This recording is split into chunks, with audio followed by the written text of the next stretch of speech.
ang nag-iisang masugid na tagahanga ni Nicole Yala, Chris Chuper!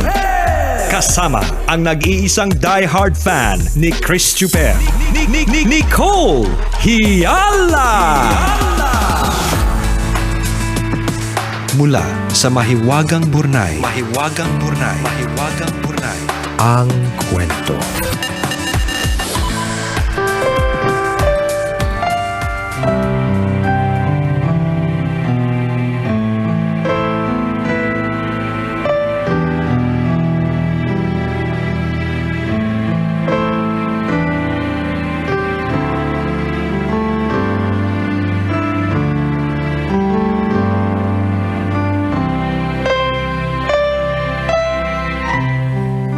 Nicole and Chris. Itago nyo na lang ako sa pangalang Cara, isang nurse at isang avid na tambalanista. Dati sa radyo ko lang kayo napapakinggan. Laking tuwa ko nang madiscover ko kayo sa Spotify kasi anytime pwede ko na kayong makasama. Sumulat ako para humingi ng payo. I got married at a very early age, 22 years old. Mabuti na lang nakapasa na ako sa board exam at full-fledged nurse na. Other than that, wala pa ako masyadong achievements sa buhay. Feeling ko din, hindi pa ako handa that time. Time flew fast. I have been married for 14 years already and I have 2 kids. Yung husband ko nag-work sa sales and distribution for the past 21 years. Nakailang lipat na din siya ng employer at na-promote na maraming beses, pero ang gusto niya, magkaroon ng sariling business. Pagod na daw siya sa pagiging empleyado at tingin niya, kaya niyang magpalago ng negosyo. Nakapag-business naman kami, pero tumagal lang ng 4 na taon. Mas pinili ko kasi na magtrabaho bilang nurse at makapag-abroad. Sa ngayon, hinihintay kong ma-finalize yung trabaho sa Singapore. Kapag na-finalize, 2 taon ang kontrata ko. Tinatanong ako ng mga kasama ko sa ospital kung bakit pa ako mag-a-abroad. May sariling bahay at sasakyan naman kami. Para sa akin kasi, achievement ito. Gusto ko ding mag-ipon para makapagnegosyo. Bala ko ding gawing stepping stone para makapunta ng Australia, New Zealand o Amerika.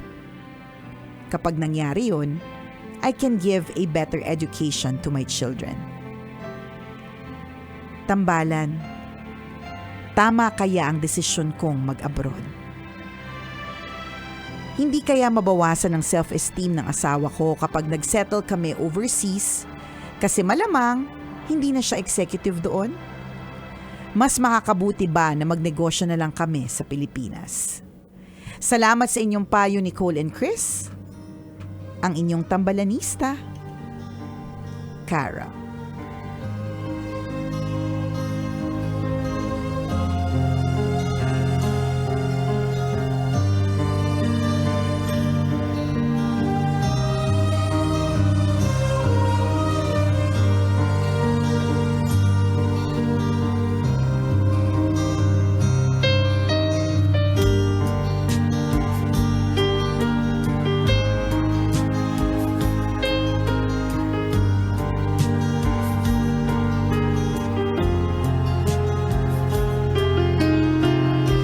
Hello sa'yo, Cara.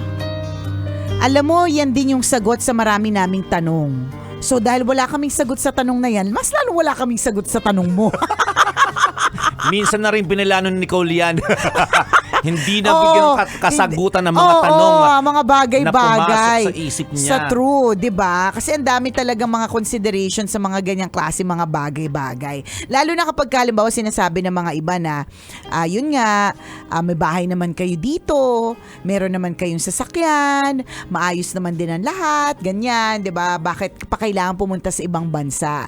At marami din naman talaga tayong naririnig na talagang true lalo't walang halong eklavo na hindi po talaga lahat ng tao na kapag ka napunta sa ibang bansa, matik, 'di ba? Matik okay na at magiging ayos na ang lahat, 'di ba? Hindi ganoon, hindi po siya madali. Mahirap po talaga siya. Meron po talagang mga i-give up. Ngayon, ang sagot din sa mga tanong na 'yan ay hindi po talaga namin masasagot kasi yung asawa, ang dami mong tanong tungkol sa asawa mo eh. Anong mararamdaman ng asawa ko? Sa tingin niyo po ba dapat ganito ganyan? Chuchu. Kami nga po mismo hindi namin masagot yung ilang mga tanong namin eh. Kung bakit walang tubig doon nasusunog yung post office, di ba? Yung mga ganon. Correct. Ito ba mga tanong mo? Hindi ko rin masagot. Kasi kanya-kanyang sitwasyon, kanya-kanyang financial status, Yes. kanya-kanyang ano tawag doon, puso at isip, 'di ba? Kasi maaring hindi financially stable so kailangan gawin. Maaring financially stable naman pero hindi kaya ng puso. Hindi kasi kailangan dito talagang malakas yung loob mo yung kapag mai-uproot mo yung lahat papunta sa Totoo. ibang bansa. Lakas ng loob talaga niyan. Tibay ng dibdib at kapal ng mukha. Hindi Ganun biro sa madaling hindi madali. salita. Ganun. Agree ako doon. Minsan nagtatanong din ako, partner, sa sarili ko. No? Talagang minsan yung planning ng buhay ng ibang tao sa atin nakasalalay. Correct eh. Na bakit? Nakita niyo po bang maayos po yung plano ng buhay namin? Kami, Hindi po minsan eh. nasa peligro din yung buhay namin. Ano kung minsan? Lagi pong petsa di peligro kami. Hindi nyo lang alam, namimiligro din yung buhay namin mga ilang araw na, di ba? Oo. walang masyadong anda. Wala. Tapos sisingit pa kayo. Correct, di ba? Ano magiging plano namin sa buhay namin True, mag-asawa? di ba? Yung mga ganon. Kaya yung tanong mo, mga tanong din namin sa buhay namin mag-asawa, hindi po namin masagot. Buhay niyo pang mag-asawa. Sagutin pa ba namin, di ba? And a lot of considerations have to be made. And dun sa lahat ng mga tanong na tinanong mo, Cara, it only goes to show na ang kailangan dito na talagang kausapin mo ng masinsinan, puso sa puso, atay sa atay, ay ang asawa mo. Correct. Di ba? Kailangan kayong dalawa yung magde-decide dito, no? True. Kung sino yung may magi-give in talaga, 'di ba? May magi-give up ng kanyang Correct. career. And more likely ito yung asawa mo. Sabi mo Diba? nga, di ba? Correct ka. Kung katuparan ng pangarap ang sasagutin nating tanong, 'di ba? Para sa katuparan ng aking pangarap, may mag-give up dito yung asawa mo. I-give in niya kung ano yung current situation niya sa kanyang profession o sa kanyang pamilya ngayon. Para umalagwa ka. Oo, para bigyan yung gusto mo. 'Di ba? Ngayon, kung ayaw ng asawa mo na gusto ko sa Pilipinas at home ako dito, kumikita naman tayo ng maayos, ayaw kong i-give up yung na-build up ko na career, 'di ba? Na-build ko na career dito sa Pilipinas, then medyo matatagalan yung decision making ninyong dalawa. Dalawang consideration pa lamang yun, career pa lang yun. Diba? Nakakatamad na sagutin. Ang dami-dami. Kasi maraming aspeto yan. Madaming Sugal kasi yung pagpunta doon. Correct. Totoo. Actually nga, partner, yung pagdi-business is also sugal eh. Oo, Kasi correct ka. Sa totoo lang, ako ilang beses ko na yan parang inattempt na parang mag-invest na ba talaga sa isang something that is big. Kaya lang lagi kong iniisip doon, baka naman yung perang inipon ng matagal, baka lang masayang, tas ang kita mga sakto lang. Di ba yung mga ganun? Kaya wag na lang din muna, itago na lang. Kasi isa talaga siyang malaking sugal eh. Correct. Ganun. Ako kung iintindihin iintindihin ka namin, go doon. Kasi pangarap mo, siguro, iba kasi pag may drive din eh. Tama. Diba? Pero kung titingnan naman natin yung kalalagyan ng asawa mo, mahirap lalong-lalo kung alam mong okay naman yung trabaho niya. Oo. Hindi talaga madaling i-give up yun. It's not easy to get rid of your job for the Correct. things that are unsure. Unsure of. Kasi- Tama. Kung halimbawa, naman siya, yung maayos siya. Correct. Tapos Parang- biglang tatanggalin mo siya doon na, alis tayo. Maghumangad tayo ng so much more. 'Di ba? Parang ganun. Medyo may kahirapan talaga yan eh. May sasakyan naman tayo, maayos naman yung bahay natin dito, mapag-aaral naman natin, magaganda rin naman yung eskwelahan sa Pilipinas. Actually, in fairness naman, lumalaban Diba? naman yung mga schools natin. Totoo. So anong dahilan? 'Di ba? Yun talaga yun eh. Pag depende kung sino yung mas mabigat ang dahilan sa inyong dalawa. So, ang ending, 'di ba kayong dalawa? Ba't Hindi niyo pa kami sa amin. dinamay? Binigyan lang, ni-refresh lang namin yung pwede Oo. nyong reviewin. Assignment yung mag-asawa yan. Tama. O di naman kaya, ang pwedeng gawin, talagang yung sinasabi nating may isang magi-give in, di ba? Or magi-give up. Kung ano man yung tamang term, in or up. Give way. O kaya, give way. in, up, give way. Yeah. Di ba? Or in, up, or way. Di ba? Oo. Pwede din namang isang consideration is, meron talagang mauna. Oo. Pave Pwede the din. wave. Pave the way. Ayusin mo muna yan. Pwede. Ako naniniwala ako sa ganun na Di ba ganun naman pinipetition? Correct, Diba? parang ganun. May isang mauna. May isa nang mauna. Wag yung sabay-sabay tapos lahat tayo nga. Pare-parehong Diba? lugi. Lahat tayo lugi. So, mauna ka na. Dahil total, parang kung ikaw yung mas may confidence to do it, mas yung puso mo nandoon na parang nakikita mo na may maganda, walang pipigil. Pero mauna ka muna. 'Di ba?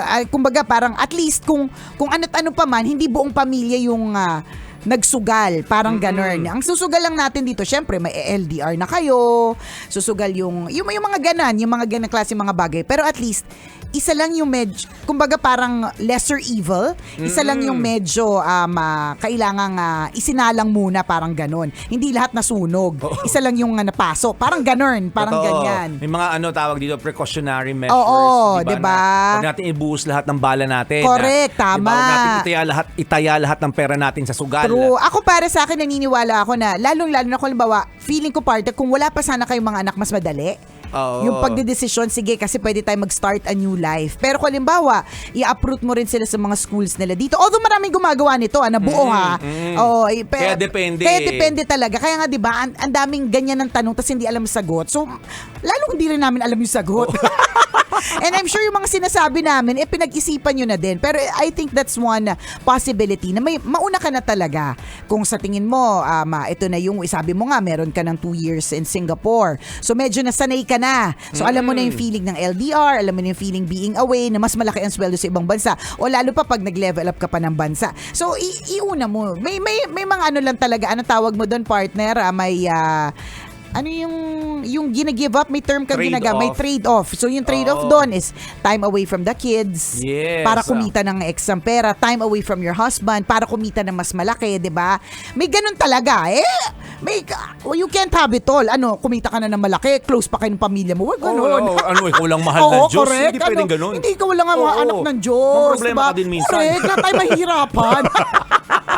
Pero kung Ganun. ikaw, partner, halimbawa, Hindi ko alam ang may isang sagot. bagay. Hindi ko alam ang sagot talaga, promise. Kung may isang bagay lang na makapagpapaalis sa'yo sa trabaho mo currently, di ba? May maganda yung trabaho mo. Kung may isang bagay na makapagpapaalis sa'yo dito, ano yun? O kayo, ito na lang. Mali yung tanong. Erase. Oo. Kung may isang Kasi wala, ang bagay, sasabihin ko, as of now, wala ako naiisip. kasi kung may isang bagay na makapagpapapunta sa'yo sa ibang bansa, ano yun? Di ba? Oo. Pera. Oh, Malakihang pera. Kunyari, susweldo ka doon ng 5 million a month. Magdadalawang isip ka pa ba? dear Mr. Elizalde. I am tendering my resignation. Oh, sa di ba? Renet, diba? Ranging from 3M Oo. converted to pesos, 3M to 5 million. May ganun ba? May Oo. ganun swelduhan. Ang CEO, mahina ang 1 million eh. Pag presidente ka ng company. Ayoko ng CEO. Alam mo ba, partner, na hindi ko pinangarap maging CEO? Hindi ko pinangarap maging presidente. Hindi ko na nga pinangarap maging VP eh. Totoo nga. Kapag kasi sinasabi sa akin na, alam mo, dapat eventually level up ka na, ayoko na, sakit ng ulo. Totoo Ayoko yun din. na, May sakit trade-off ako. din yun. May trade-off. Pero pag sinabing ganito, Oo. ito yung offer namin sa'yo. 3M to 5 million ranging. Yung ganong swelduhan isang buwan. Papayag ka ba? I-give up mo kung ano yung meron ka ngayon. Depende kung anong gagawin. Kasi baka naman ganun ang sweldo pero mamatay-matay naman ako CEO ka ng araw-araw. CEO ka ng mga sindikato.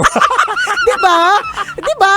Gets mo, partner? Oo. Mamatay naman ako eh. May ganyan nga akong kita pero halos mamatay ako everyday. Ayoko rin. Natanda mo dati, partner, nung nagkaroon tayo ng ganyang klaseng decision-making process. Oo. Hindi naman, syempre medyo nasilaw din tayo dun sa pera eh. Totoo naman kasi wala tayong ganong kita basta tayo wala paano ba sasabihin na walang mangungutang? Diba? Parang Hindi lang matras yung dila. Na-realize yung dila ko. Teka, mali. atras. Balik. Alam mo, parang ganun, it's not really just about the money. Pwede din tingnan mo sa aspetong yun. Hindi It's not about the money. Hindi talaga, partner. Kasi Oo. kung kinonsider lang natin, partner, Kung noon, pera-pera lang, no? yung pera, nandun Adi noon pa. Noon pa. Oo. Noon pa, kung ang konsiderasyon lang talaga ay pera, kasi talaga namang laging mas may malaking sweldo. Oo. Kaya lang, partner, hindi lang, it's not really just about the money. Kaya nga yung tanong mo, anong makakapagpalipat sa akin, hindi naman sa maarte, ayoko ng 3 million. Sino bang ayaw nun? Kaya lang, partner, kung ang trade-off nun, mamatay-matay ako everyday. Yung hindi na ako masaya, yung hindi mo na ako mapapangiti, yung tatanda ako na maaga, hindi na lang din, partner. Okay na ako sa mga saktuhan lang din. Yun, di ba? Kailangan Oo, maging malinaw sa iyo yun. tama. Kung aalis ka ng Pilipinas, may magandang offer, maganda yung sweldo, ano naman yung responsibilities mo? Di ba sa malaking offer na yun? Baka mamaya buwis buhay naman. Wag na lang. Hindi na lang. Ayoko ng Oo. buwis buhay. Ang eksila ng buhay. Pangalawa, anong benefit nito doon sa magiging anak mo? May offer ba silang libreng education sa minsan may mga ganung companies. Kadalasan meron naman. Diba? Ito yung may bibigyan din namin ng opportunity yung asawa mo. Diba? Bibigyan din namin ng magandang eskwelahan yung anak mo. Ay, di kung ganyan, di maganda, maayos, di ba? Hindi ka problema sa madaling salita. Pwede, sabay-sabay na lipat, di ba? Oo. Diba? Tapos yung processing nito, kami na bahala, hindi ka mahihirapan. Then mas madali yung pag-alis. Feeling ko mas maiintindihan ng asawa mo yun. Yun yung dapat yung linawin. Pero kung hindi malinaw, kung hindi ganyan, kalinis yung pag-transfer tas ang daming tanong, I'd rather stay. Kasi feeling ko, partner, kaya talaga maraming tanong. Kasi sugal nga. Oo, Hindi so mo naman talaga malalaman hanggat hindi mo talaga susubukan eh. O diba? Malabo Oo, sa madaling salita. correct. Ako, partner, fan ako ng medyo malinaw. Alam mo, kahit malabo akong kausap, gusto ko medyo malinaw din. Tingnan mo. Tapos sa amin nakasalalin decision mo. Malabo akong kausap pero gusto ko na medyo malinaw. Totoo, pero may Diba? mga tao din naman ang basis nila ng pag-alis, yung puso nila. Correct. Kung saan ka May lang ganon. masaya. Di ba? May ganun. Regardless of, kikita ka na malaki, Tama, may ganun maganda din. yung offer. Ang hanap na ay purpose. Ang Maganda hanap yung ay company. achievement. Oo, Yes. parang ganun. Ang hanap ay adventure. Correct, May ganun din. So, ano yung family ninyo? Saan nagfo-fall? Anong gusto mo? Yan, 'di ba? So good luck sa inyong decision making process sa Kara, and naway mapagdasalan ninyo yan ng tama. Have a feel good Lunes, mga kabisyo. Enjoy the rest of your day.